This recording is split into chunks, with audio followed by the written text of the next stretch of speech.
violation presents a, quote, significant threat to the health or safety of the prospective tenant, and the violation has not been corrected. So all of those things have to apply. If all of those things apply, you have to notify the prospective tenant of any kind of code violation.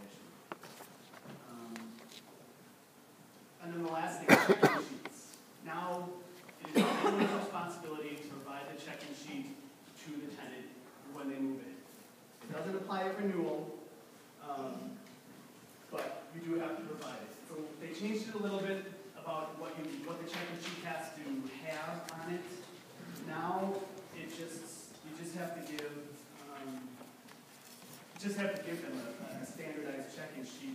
You used to have this itemized description of the condition of the premises. You no longer have to do that. It can just be a blank check-in sheet with the address of the unit on it. And then the tenant still only has 7 days to complete it and return it to you. And this doesn't apply to mobile homes, though.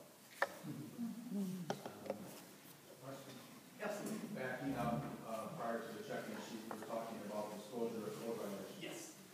Is that to a prospective tenant as they go through the sign of the lease process? Are you talking about all tenants that are in the building when a code violation occurs? This statute specifically only refers to prospective tenants. No tenants. And it doesn't affect, it doesn't impose any kind of requirement to disclose code violations to other tenants. It specifically says violation affects the specific unit, that specific potential tenant's potential unit.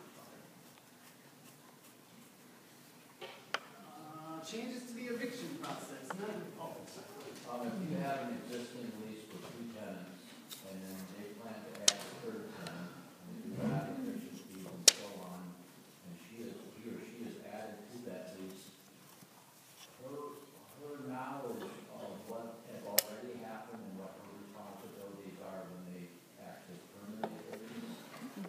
So doing a walkthrough during that time, how would you handle that?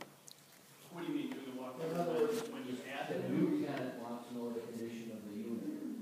Okay, when she assumes that, what if they already have existing, unknown to us, damages or other problems that I or that new tenant is not aware of. However, when they move out, they're discovered, she's going to be responsible for it.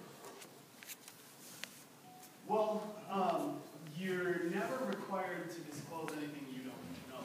So you can't penalize you if you don't know about the damage. And how do you know that they know? Right. There are known knowns and there's unknown knowns. Oh, can you move your chair, please? Oh, But then all of a sudden, at the end of the lease, I find that damage is trying to connect. I see. And all of a sudden, we've got a previous tenant say, I'm not responsible for this, or yes, you are responsible for it.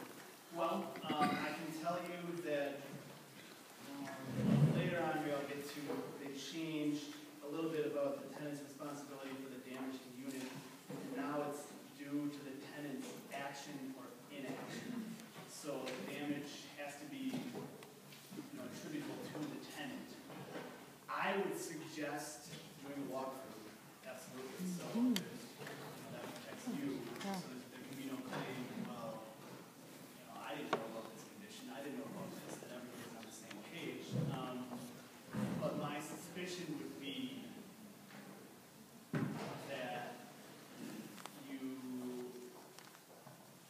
it would be incumbent on the tenant to show that it wasn't their damage, that the damage occurred before they moved in. So I would say, I would do 2 things, probably do a walkthrough and give a check-in sheet to the new tenant.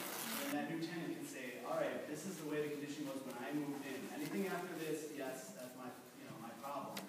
But all of this stuff that happened before I moved in. That's an agreement between those tenants? No, it would be an agreement between you. It would be. Well, I have to draft another form for that. You don't have to. No, but I'm just saying. I would recommend it, just to avoid the